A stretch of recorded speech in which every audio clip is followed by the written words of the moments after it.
One of the most exciting things is how to create a service culture. I'm Tschohl, the service strategist. Time magazine called me a customer service guru. I want to share some ideas that I think, the 10 items that you can use to create a service culture in your organization. Number one, we need to look at ourselves as a service leader, not as a retailer, a bank, a manufacturer, whatever your business is. Number two, we got to use technology to drive our business. Technology increases speed and reduces cost. Third is we got to effectively build and develop our employees.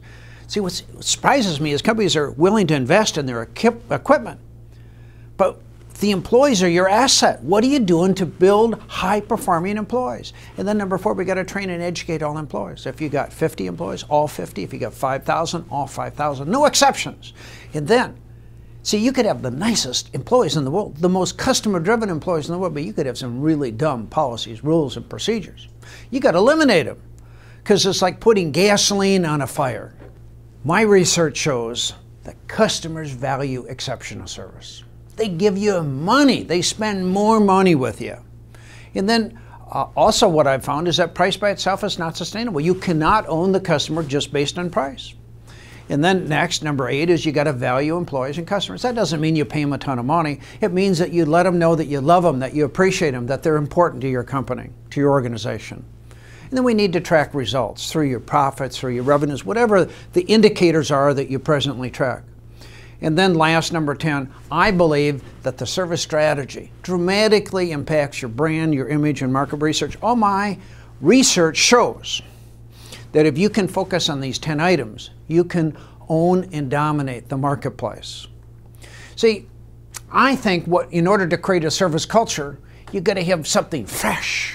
You got to have something new, and it's got to be on a constant process. What most organizations do is they buy something to develop their people, maybe once every 5 or 10 years. See, they think they can put little Charlie through this 4-hour program. Maybe Charlie's 22 years old, and you're going to change his whole life.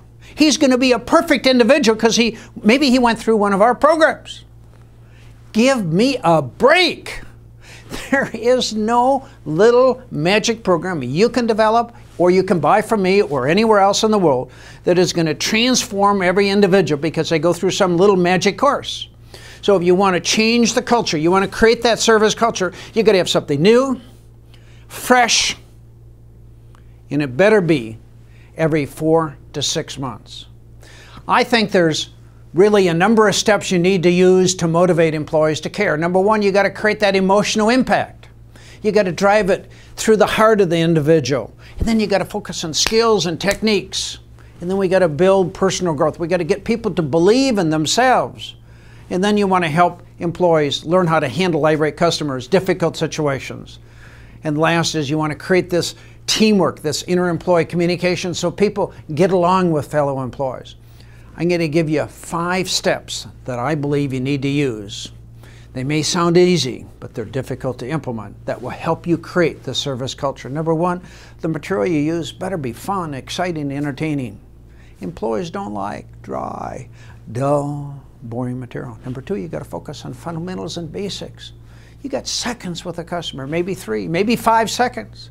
You don't have time to think about some kind of an analytical approach. Man, that customer can tell within seconds whether you love them or whether you wish they would just disappear. And then the packaging of what you use is very, very important. See, if you're trying to change the behavior of the workforce, you're trying to get that employee to buy into these concepts, the material that you hand them, that you give them, better be awesome. So when they look at it, they say, this is mine. I can keep this. I can write in it. See, I've been at this stuff for 40 years. Now, I'm sure most of you think I'm much younger than that. But what I've noticed is that the material that most companies use sucks. It's lousy. It's badly packaged. And when you give people stuff that looks like trash, they perceive it as trash. And then number 4, you got to have experiential learning. See, what people don't want to do is they don't want to just sit there in front of some dumb video. They want to be entertained. You got to drive it through their mind, through their heart. So 80% of the time better be experiential learning where you have debates and arguments and fights and people disagreeing with each other instead of just sitting there saying, yep, yeah, I know that. See, it might be shocking, but I think that most employees know everything we teach. They just don't use it. Okay, so how do I put that employee on automatic pilot? That's what we're trying to do in creating the service culture. And then the last item is we want to work on personal development. We want to build people from within. We want people to believe in themselves.